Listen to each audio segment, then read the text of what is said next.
Bueno, nos encontramos con Sandra Goñi, la doctora Sandra Goñi, que es un placer tenerla en esta ocasión aquí en nuestros estudios, así que un gusto de saludarte, Sandra. Bueno, la verdad que para mí también es un gusto estar acá, ¿no? Algo que programamos, pero siempre pasaba una cosa, pasaba otra, pero y aquí estamos, llegó el día. Por fin pudiste venir a Riviera, ¿no? A visitar a la Sí, familia. totalmente, pasó muchísimo tiempo, desde enero del año pasado, AP digo yo, antes de la pandemia. Claro, esta pandemia que nos ha complicado todo.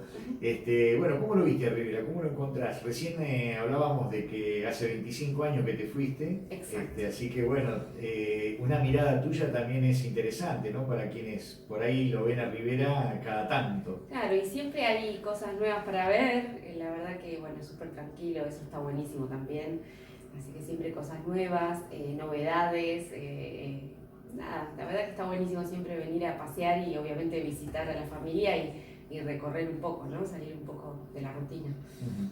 ¿Estás con toda tu familia acá? Sí, ¿Sí? con mi marido y mis dos nenas y bueno, están también mis hermanos. Esta vez vinimos todo lo Todos. que pudimos. Así que me imagino que papá y mamá enloquecidos. Sí, aprovechando, ¿no? Cuánto hacía que no se daba Claro. esto. Sí, totalmente. Bueno, me imagino que vas a hacer visita al campo, Por todo supuesto. eso es infaltable. Por supuesto. Esta tarde sale visita al campo. ¿Tus hijos qué edad tienen? Mis hijas tienen 9 y 7. ¿Y ellas qué ven acá? ¿Qué dicen? Y más que nada, viste, le llama la atención eso de ir y venir. No lo han aprovechado tanto porque, bueno, ahora digamos son un poquito más grandes y podrían tener esa libertad de ir y venir. Claro. Y recién ahora pudimos ver, pero la verdad que también tiene una prima de su edad y eso está buenísimo, ¿viste? Yo creo que después, por ahí los años que vienen, les va a parecer súper lindo venir porque esa libertad de moverse por todos lados y está buenísimo, digamos. Claro. Y lo Que no te lindo para controlen, aprovechar. que no te controlen tanto. Claro, ¿viste? El ir y venir por la calle, el decir, bueno, con tranquilidad es algo que está buenísimo. Bueno, hace un tiempo charlamos, Ujú. cuando esto hacía poquito que había empezado, que había comenzado esto de la pandemia. Bueno, ¿qué conclusiones sacás, no? Porque ha pasado un año y medio ya desde el comienzo, desde los primeros casos en la Argentina. ¿Qué conclusiones sacás vos como profesional, también como ciudadana común, ¿cierto? Como ciudadana que se mueve todos los días en esto de las restricciones y todo eso? Sí, a ver, conclusiones es como serían como unas conclusiones intermedias, más que como algo final, cuesta decir, bueno, redondear o... Sí, porque todavía queda por andar. Exacto, queda un largo camino de aprendizaje, ¿no? Yo creo que como experiencia, desde el lado de vista desde el punto de vista de la investigación o la salud pública, es algo que si bien han ocurrido otras pandemias, ¿sí? Previamente, este momento de la historia es único, ¿sí? Diferente a los demás porque tenemos un acceso a la información y a la tecnología que no tiene precedentes en la historia. Y también un acceso al conocimiento, ¿no? Entonces son tres cosas, tres aspectos, el conocimiento, la tecnología y la información, que hacen que todo sea diferente en cuanto a la percepción de las personas, ¿no? Y luego a la discusión de las autoridades, los profesionales de la salud, de cómo manejar estos temas.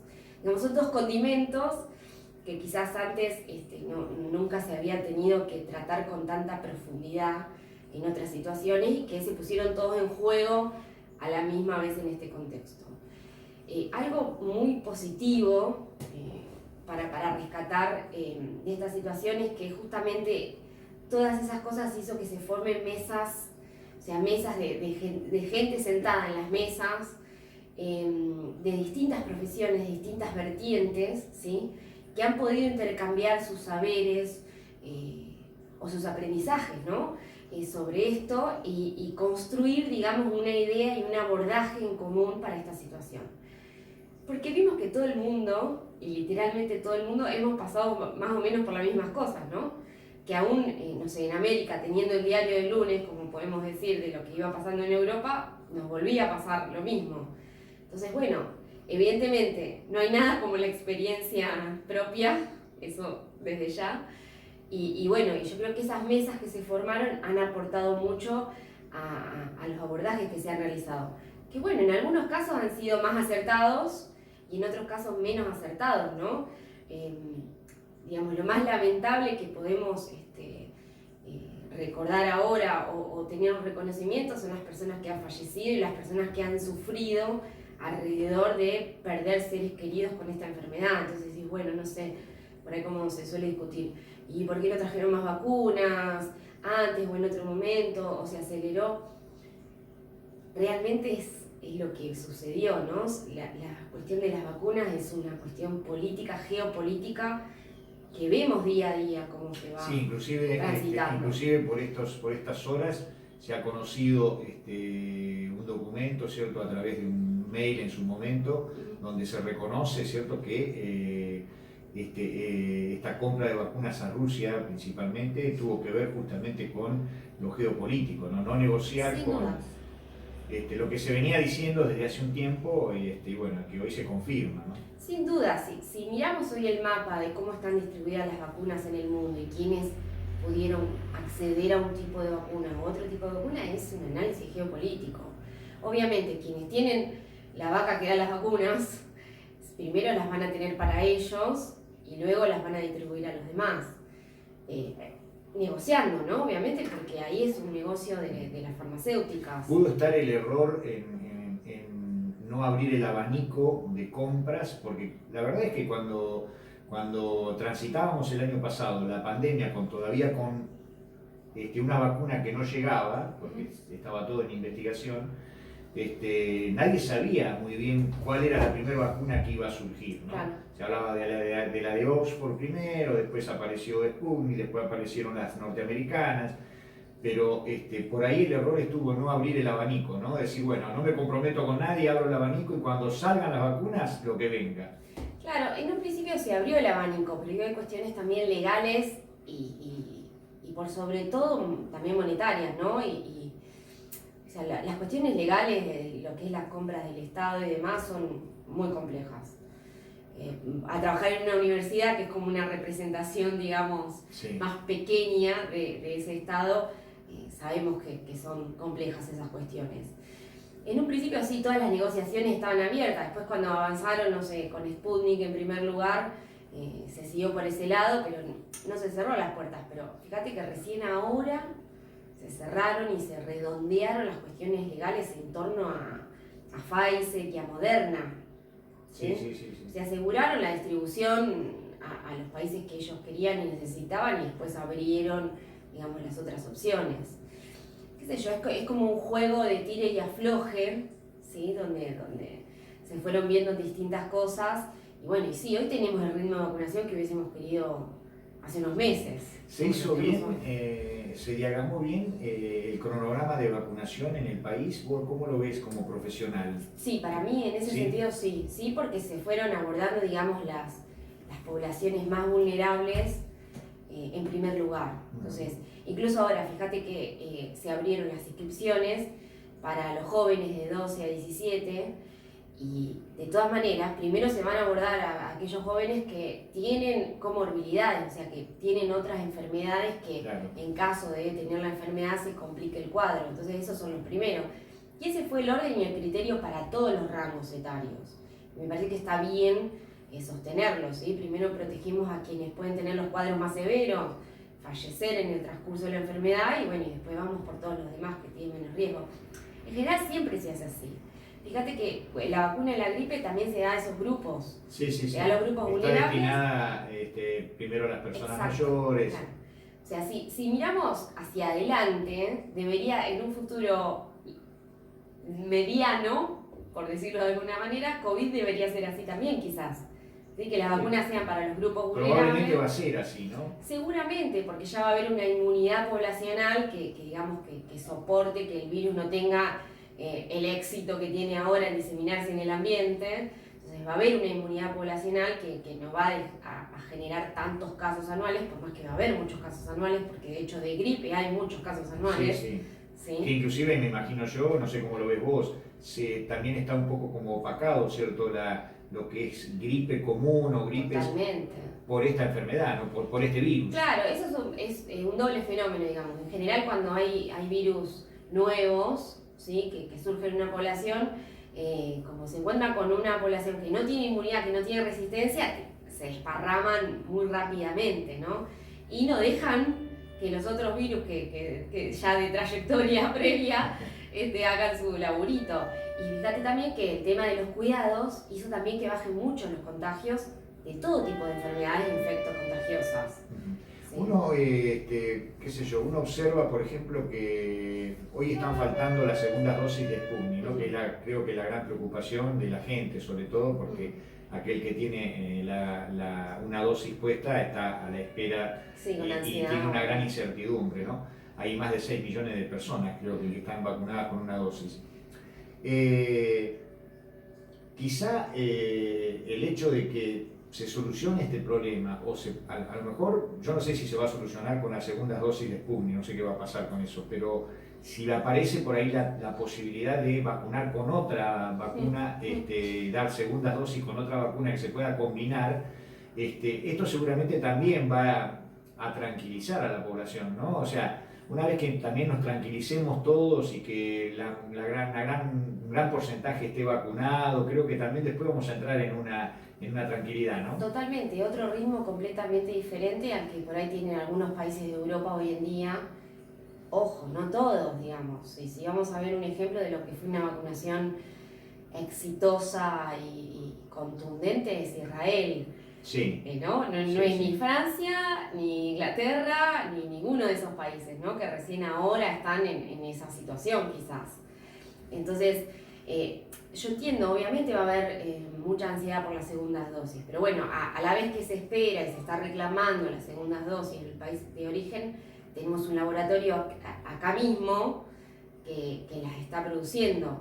Entonces digo, es algo que va a ocurrir en un tiempo no muy lejano, ¿no? Y obviamente todas esas personas que dijeron, bueno, en el lapso de los 3 meses vas a tener tu segunda dosis, bueno, la van a tener en ese lapso o un poquito más, que tampoco es tan grave, ¿sí? Porque es un refuerzo. Entonces, no debería ser determinante en cuanto a la defensa, pero obviamente comprendo y entiendo perfectamente la ansiedad de querer tener esa segunda dosis, porque aparte es lo que todo el tiempo estamos diciendo, claro, y hablando de que son 2 dosis y demás. Claro, el problema del ciudadano común, de la persona que ahora nos está escuchando, es que le han dicho tantas cosas. Mucho. O sea, se ha cambiado demasiado, y quizá en algunos casos hasta sin malicia, ¿no? O sea, porque todo ha ido avanzando y se ha ido aprendiendo con el correr de los días y esta investigación que viene llevándose, porque convengamos que las vacunas tienen un periodo corto de investigación todas. ¿No? Claro, mira, eso es algo también que ha causado mucho daño, ¿no? Mucho daño en la percepción pública de las vacunas, de todo el tiempo de estar hablando del tiempo de desarrollo. Y realmente hay cosas que, como te decía al principio, ocurrieron con esta pandemia que no ocurrieron con otras, que es la información justamente y la desinformación, porque es tan grande la cantidad de cosas que todo el tiempo, claro, se dicen por distintos lados que confunde, lógicamente. Incluso, no sé, si no estás al día con las noticias, te perdés. 2 días que te perdés de noticias, te perdés de un montón de cosas. Y hay algo que ocurrió cuando se hacen los ensayos clínicos de las vacunas. Vieron que escuchamos un montón de veces en la fase 3 del ensayo clínico. Se le aplican vacunas a un grupo de personas y a otro grupo que también está en el ensayo se le aplica placebo. Y la condición es que ambos grupos de personas estén sometidas a la misma posibilidad de contagiarse con el virus, ¿sí?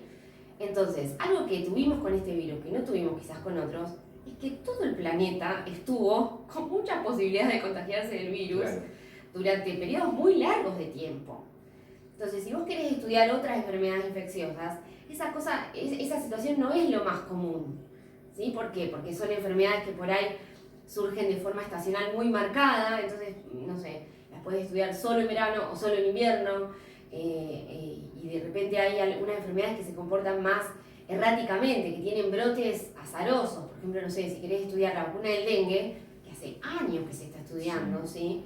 Que tiene su propia complejidad ese virus, claro, hay brotes que surgen, porque son transmitidas por mosquitos, entonces vos no sabés precisamente cuándo es que va a venir el brote más grande para claro, estudiar la vacuna. o va variando permanentemente, ¿no? Claro, también va variando el lugar, la distribución, la cantidad de mosquitos, o sea, tenés muchas cosas. Entonces, esto que ocurrió en particular con esta vacuna, la cantidad de casos, hizo que se acelere un montón. Y a la vez esto que decimos, bueno, la cantidad de información, las redes sociales cumplieron un rol muy importante en convocar personas para los ensayos clínicos.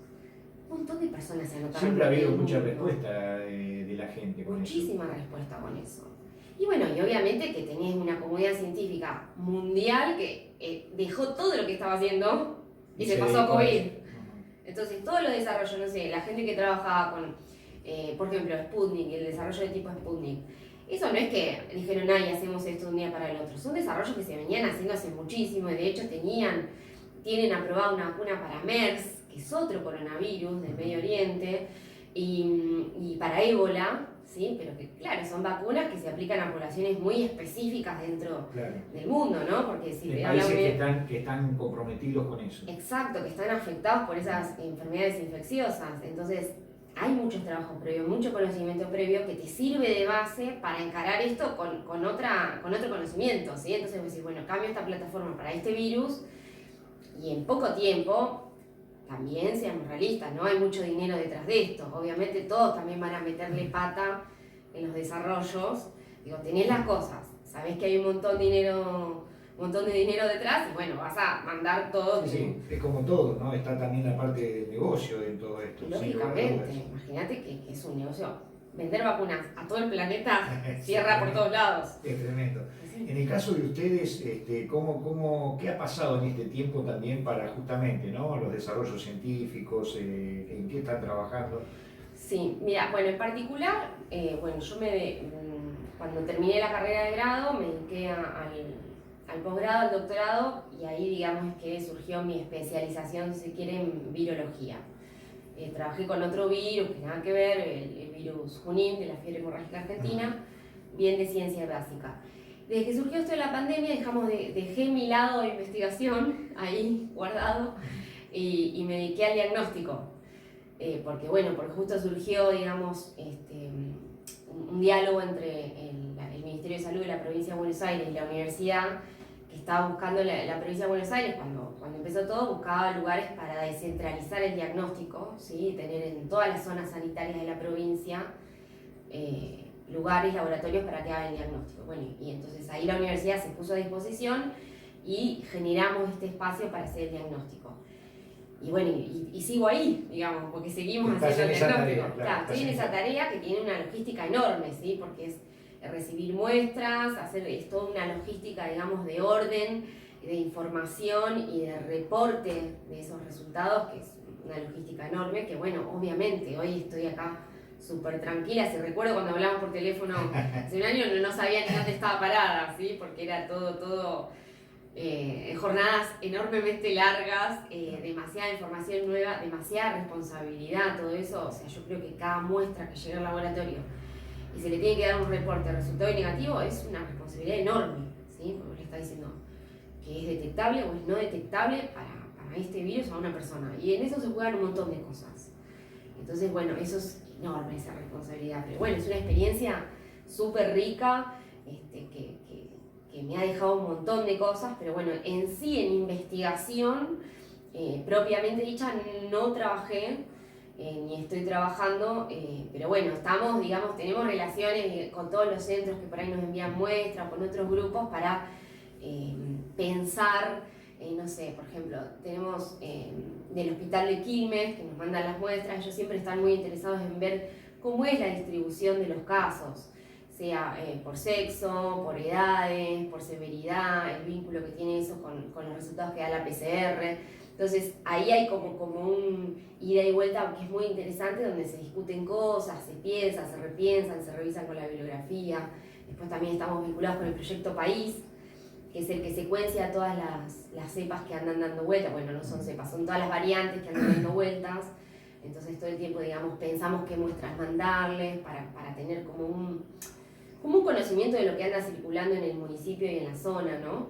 Entonces sí o sí tenemos eso de estar atentos y atentas a la parte de investigación, pero bueno, no hay no hay un proyecto concreto. Ujú. En mi laboratorio, otros investigadores, como yo, digamos, me fui para diagnóstico y mis colegas del laboratorio se quedaron haciendo todo lo que es el diagnóstico o el seguimiento, el monitoreo en aguas residuales, que era una herramienta súper interesante que surgió en su momento porque es como que permitía prever la llegada de un pico grande en una zona, ¿sí? Por lo que se tomaban muestras de agua del sistema de cloacas y ahí se veía, se puede encontrar ahí el virus. ¿Ah, sí? Sí, sí, sí. Ujú. Ahí podés encontrar, Interesante eso. más que el virus, encontrás, digamos, restos de genoma, y lo que se había visto en otros lugares del mundo es que cuando empezaban a encontrar mucha cantidad de restos virales del genoma, ahí venía el pico en esa zona donde encontraban. Entonces, digamos, podían tomar medidas. Esta es una manera, me imagino yo que esta es una manera de adelantarse a lo que va a pasar, ¿no? Exacto, si vos decís, bueno, obviamente en el caso de los chicos de mi lado, de los investigadores, ellos se dedicaron más a los barrios vulnerables, y ahí el sistema de agua es un poco más complejo, ¿no? Porque estamos hablando de cosas de barrios de emergencia y demás, sí, que no tienen un sistema de cloacas organizado, claro, es un alcantarillado por ahí común.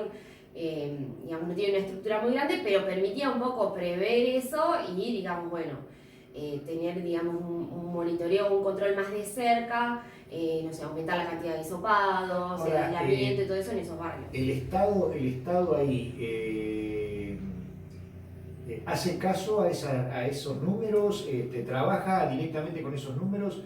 El Estado convocó, sí, a eso. Sí. El Estado, digamos, el Ministerio de Ciencia y Tecnología fue el que laburó par a par con todos estos grupos de investigación que llevaron adelante el monitoreo del SARS-CoV-2 en aguas residuales. O sea, lo coordinó directamente el Ministerio, ¿sí? Porque eran los principales interesados. Pues tenés una herramienta que te permite un poco, no sé si atajar, digo, pero ya estar atentos y atentas ahí y decir, bueno, acá hay que ir a hacer más hisopados, a tener más de cerca el control de la circulación, etcétera. Entonces, sí, estuvieron muy de cerca en ese caso. El tema de los hisopados, no sé, eso también ha sido una falencia, ¿cierto? Y no sé por qué, ¿no? Porque es tan caro que el Estado no puede afrontar una cantidad de hisopados mucho mayor para ir adelante del virus. Yo creo que pasamos por muchos momentos en ese sentido. Al principio no había insumos, ¿sí? Si vos querías, no sé, comprar hisopos, no había, porque los tenía Europa, siendo exagerada, ¿no? No solo Europa, sino otros lugares que estaban atravesados. Si pienso en marzo del año pasado, en abril del año pasado, el tema de los insumos era un problema, ¿sí? Pero bueno, claramente Europa estaba pasando por la cresta de la ola, claro, ¿sí? Entonces había un uso de recursos que era enorme.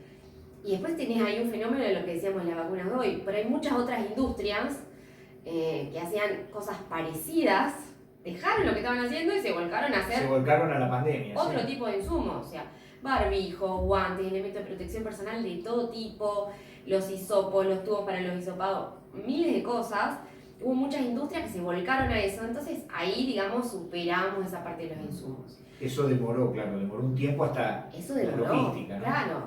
El año pasado, recuerdo cuando era un avión que iba de China a no me acuerdo qué país y paró en Europa y se lo quedaron en el avión. O sea, ese tipo de cosas pasaban en un momento, ¿sí? Ahora, claramente, el mercado es otro. Sí, es como que el mundo también está como entrando en una fase de más tranquilidad, claro, de bajar los decibeles, ¿no? Claro, y tenía el año pasado proyecciones terribles de cómo es que iban a seguir los casos. Y bueno, y ahí, digamos, se fueron, como quien dice, acomodando los melones y se repartió un poco la cosa, ¿no? Una de las cosas que uno observa, cuando uno pregunta sobre esto, no lo estoy relacionando con la política actual, no lo estoy relacionando con la política sanitaria de la historia de estos últimos 40 o 50 años, si queremos, ¿no? Que hemos observado en esta pandemia es la escasez de recursos, la falta de preparación de los hospitales, esto que en principio fue todo un boom, ¿cierto? Bueno, el de colocar camas y el de ver aparatología.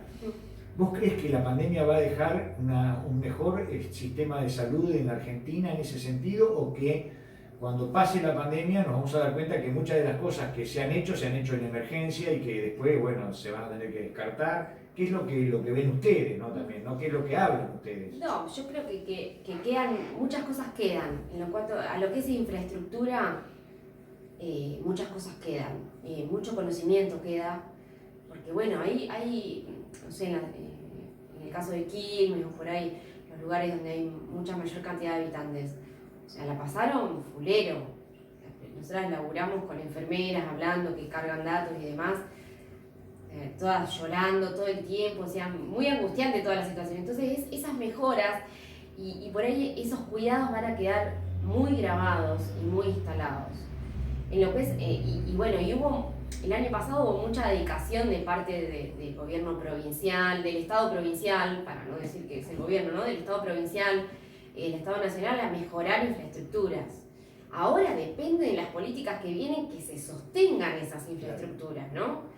Porque es como siempre, o sea, no son cosas que se van a mantener solas. Estamos hablando de aparatología, de paredes, de cosas que requieren lugares físicos, deteriorados. Requieren un mantenimiento interesante y requiere plata del Estado para eso, que habrá que ver cómo sigue, ¿no? Ojalá no se pierda y no se descuide. Lo que sí, a ver, en general, digamos, mezclando un poco lo biológico y lo médico, había como un desdén por el surgimiento de alguna enfermedad infecciosa de estas características. Nadie podía imaginarse, ¿sí?, esta situación surrealista de que todo el planeta esté sometido a un microorganismo. O sea, eso no, porque, digamos, ya la historia había mostrado que eso lo podíamos superar, que lo podíamos pasar. Y que ya no podía pasar tampoco con esta magnitud, ¿no? Exactamente, o sea, como que eso fue algo que, digamos, sacudió a todo el mundo y puso en jaque un montón de situaciones. Esto de decir, bueno, o sea, ¿cómo puede ser que no haya respiradores? Porque no se necesitaban. Claro. ¿Sí? Entonces, bueno, no vas a tener algo que no necesitabas. Eso se entiende. Bueno, sí, entonces, que no necesitabas tanto, ¿no? Claro, no necesitabas tanto, digamos, tenías una cantidad que estaba bien para lo que en general, sean enfermedades infecciosas o sean enfermedades no transmisibles, digamos, vos cubrías esa necesidad. Quizás en algunos lugares ni siquiera, y bueno, ahí podemos criticar todo lo que es el entramado social o de salud federal, ¿sí? Que digas, bueno, no sé, en Rivera no tengo respirador, tengo que ir a Carué. ¿Eso está bien o está mal? Seguramente está mal, porque la accesibilidad a los recursos de salud tienen que estar donde está la población, ni 50 ni 80 kilómetros más allá. Entonces, eso es un tema mundial y que nunca debemos dejar de discutir y de poner en la mesa, ¿sí? La accesibilidad a la salud y a la buena atención de la salud. Sí, nosotros acá, por ejemplo, si lo pongo como ejemplo a Rivera, realmente puedo decir Adolfo Alsina también, ¿no? Sí. Se han dado muestras de una solidaridad de la gente que siempre aparece, y a nosotros nos queda un sistema de salud mucho más equipado. Sin ir más lejos, hoy tenemos más respiradores, tenemos inclusive un respirador en Rivera con una sala de emergencia. No podemos tener una terapia porque tampoco está la parte humana disponible, ¿cierto? No están los profesionales. Eso también es difícil en el interior, ¿no? Se complica bastante. No es solamente un aparato, sino que tenés que tener quien lo maneje. Y bueno, con campañas que se han hecho, realmente a nosotros creo que nos va a quedar un sistema de salud mucho más equipado. Después, bueno, como decís vos, ¿no? Será cuestión de que en el tiempo eso se mantenga, ¿no? Exacto, se tiene que sostener. Y bueno, y también depende, digo, de la ciudadanía el insistir con eso, ¿no? El prestar atención, es decir, no, bueno, no dejar que pase el tiempo. Claro, esto está tan lindo, se está cayendo a pedazos, no está bueno, o sea, siempre se tiene que sostener porque puede pasar lo que sea que pueda pasar. Yo siempre tengo un ejemplo, por ejemplo, ¿no? Hace unos años comenzamos a hacer unas campañas para equipar a las escuelas con computadoras. Las escuelas de Rivera no tenían computadoras. Entonces, bueno, las computadoras eran viejas, antiguas. Claro. Hicimos varias cabalgatas, en ese momento llamábamos cabalgatas acá en la radio, y bueno, y la gente colaboraba y se compraron muchas computadoras, ¿no? Digo compramos porque las compró el pueblo, ¿cierto? Sí. Y sin embargo hoy yo ya observo que esas computadoras se han vuelto obsoletas y que no se hizo más nada. O sea, el esfuerzo de la población en ese momento tendría que verse premiado hoy con que eso se vaya renovando, ¿cierto? Pero quizás es porque a lo mejor falta gestión en ese sentido y hoy habría que empezar de nuevo, porque hoy ya vuelven a ser obsoletas las computadoras que hace 10 años se compraron con el esfuerzo de la población, ¿no? Exacto. Y esto más o menos me parece que es lo mismo. Tal cual, es como que si vos no encontrás una manera de siempre estar como mirando y monitoreando las necesidades o que todo esté como tiene que estar, ¿sí? Es muy difícil, ¿no? Después decir, bueno, tengo esta infraestructura de manera continua y sostenida en el tiempo. Claramente las computadoras van a estar obsoletas. Una computadora de 5 o 6 años e incluso las necesidades cambiaron con respecto a la demanda tecnológica. Porque esto va avanzando y se necesitan otras cosas. Claro. Totalmente. Estos últimos 2 años eso se recontra puso en evidencia. O sea, imagínate que hay chicos y chicas que tenían que hacer sus clases por celular. ¿Qué visión tenés vos? ¿Qué pensamiento tenés vos con respecto a las clases, ¿no? Esta discusión casi, yo diría, banal, ¿no? Que se ha dado, que tiene más que ver con lo político, ¿cierto? Sí. Y que la verdad es que, qué sé yo, ¿qué visión tenés vos? Las clases, bueno, ahora supuestamente, y esto lo digo como madre de niñas en edad de primaria, ahora supuestamente vuelven a la estructura que cada colegio pueda, ¿no? Porque, digamos, tienen permiso para hacer jornadas completas y demás, pero el tema es que tienen que cumplir con ciertos requisitos de cuidados, que son los que venían teniendo, la distancia entre estudiantes, la ventilación, etcétera, que eso, obviamente... Sí, el protocolo que está estipulado, ¿no? Sí, y que está perfecto que así sea, porque así nos cuidamos. Yo creo que es tan diversa la necesidad y la disponibilidad de recursos que tiene la población, que claramente, a ver, en un mundo ideal deberían ser diversas las respuestas que hay para eso, pero no se puede. Entonces, bueno, se van poniendo como, no sé, el año pasado que no hubo clases presenciales, claramente muchos niños, muchas niñas se vieron perjudicados, ¿no? Porque obviamente no todas las situaciones son iguales. Yo puedo hablar desde un lugar de privilegio donde mis hijas tienen, digamos, la parte informática resuelta, la parte de contención, de cuidado resuelto para que puedan hacer sus clases virtuales con completa tranquilidad. Pero no es la realidad de todas las personas, ¿sí? Entonces es muy difícil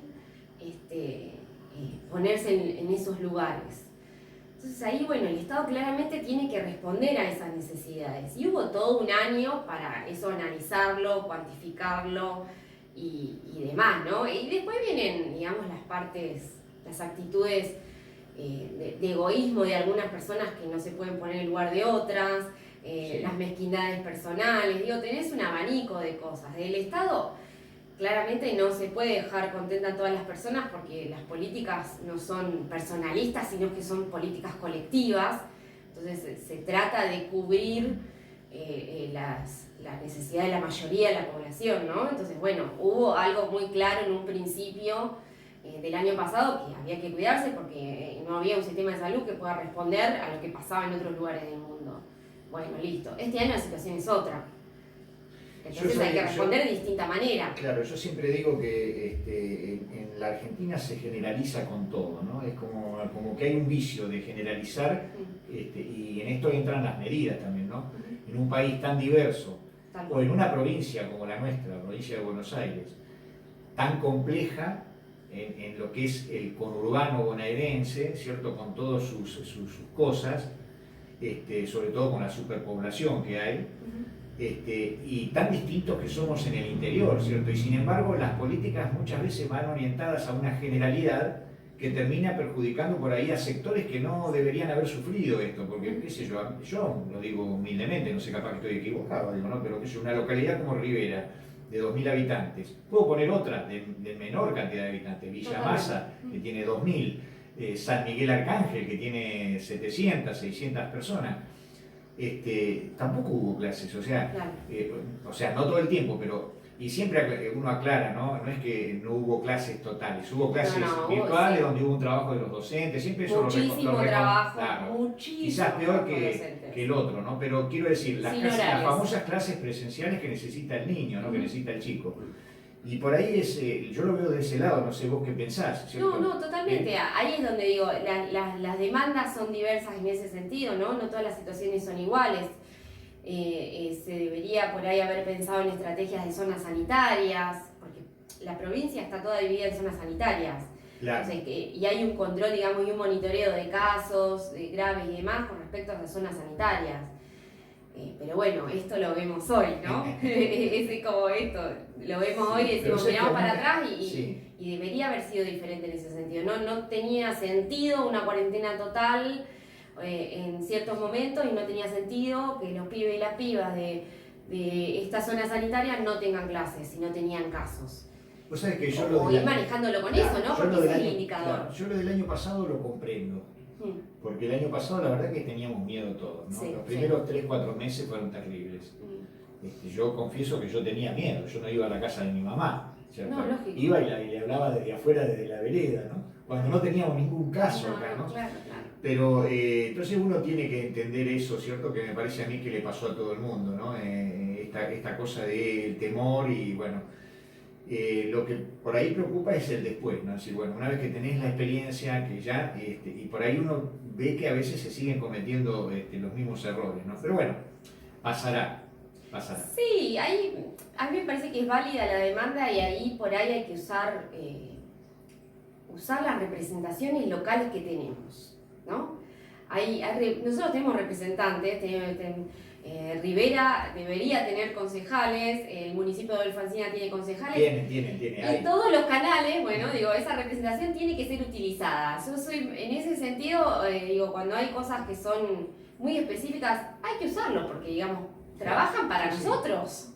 ¿Sí? Entonces deberíamos usar esos canales, decir, bueno, si desconozco realmente quién es el intendente del municipio o intendenta, pero debería, digamos, estar a tono y en conversación y decir, mira, yo no necesito esto, pero bueno, ahí vienen otras cuestiones políticas, partidarias, y otro nivel de complicaciones que ya, o sea, nos exceden completamente, digo, pero bueno, creo que también es un aprendizaje, ¿no? Sí, por supuesto. Y no importa si fue el año pasado o pero va a ser un montón de conocimiento que todas las ciudadanas, todos los ciudadanos vamos a tener para lo que sea que venga. No tenemos que olvidar eso y tenemos que usar nuestros canales democráticos de reclamo como corresponde. ¿Qué te imaginás en un futuro inmediato? ¿Qué crees vos que va a pasar una vez que avancemos en este año, que yo creo que va a haber, la mayoría de la gente va a estar vacunada? ¿Qué te imaginas que va a pasar? Y ojalá que la mayoría de la gente esté vacunada, eso es lo que es un deseo, ¿sí? Porque también en ese juego de información y desinformación se hace daño y hay gente que no se quiere vacunar por inseguridad. O sea, realmente, ojalá esas personas tengan acceso a buena información y que se convenzan de que es algo que pueden hacer con total confianza.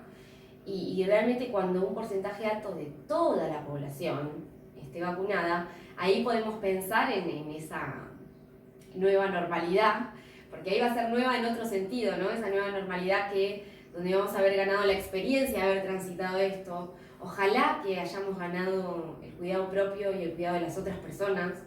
Es decir, bueno, si estoy resfriada, no me voy a juntar con mis amigos, mis amigas, porque estoy resfriada, y eso por ahí es algo que hemos hecho toda la vida y quizás estaría bueno pensar ahora en no hacerlo más, ¿sí? O no ir a lugares que no tengo necesidad de ir, resolver de otras maneras. Por más que tenga un resfrío, una tos o lo que sea, y sea faringitis, no importa, digo. Una de las cosas que nos ha pasado, ¿cierto? Que le ha pasado a la gente es temor a que me encierren, temor a que me hisopen, temor a no poder trabajar, ha hecho que mucha gente callara ante los síntomas y por ahí perjudicar a alguien, ¿no? ¿Vos crees que con esto que decís que en el futuro la gente va a tener que razonarlo de esta forma? O sea, tengo la posibilidad de a lo mejor estoy resfriado, tengo un dolor de garganta, bueno, no voy a hisoparme, pero por lo menos voy a cuidarme, voy a cuidar al otro. Exacto. Creo que eso sería... No hacer las cosas que hago normalmente. Exacto. Yo creo que eso sería como la mayor ganancia, ¿no? Entonces, nada, te cuidas y cuidas a los demás, no importa, digo, también puedes contagiar gripe, también puedes contagiar otras cosas. Claro. Entonces, me parece que esa sería una buena ganancia, de una tranquilidad propia y para con los demás, como hay una amiga de ciencias sociales que trabaja en esto de la cuidadanía, que es un concepto muy interesante porque mezcla esto de los cuidados y la ciudadanía, claro. Decir, bueno, tengo esta responsabilidad, ¿no?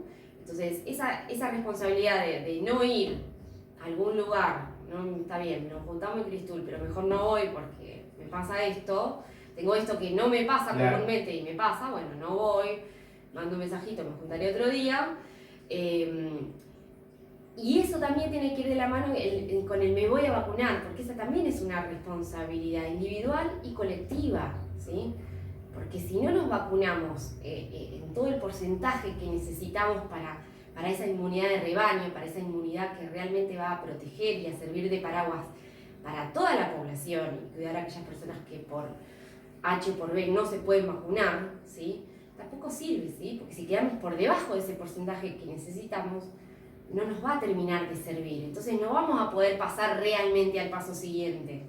Nosotros tenemos en Adolfo Alsina, esta semana hemos tenido baja cantidad de vacunados, porque se está dando el fenómeno de que se empiezan a terminar los turnos, o sea, la gente ya no se inscribe más. Los que tenían turnos ya no sacan más turnos, y hoy se ha abierto la vacunación a mayores de 18 años. Buenísimo. O sea, para la primera dosis, ¿no?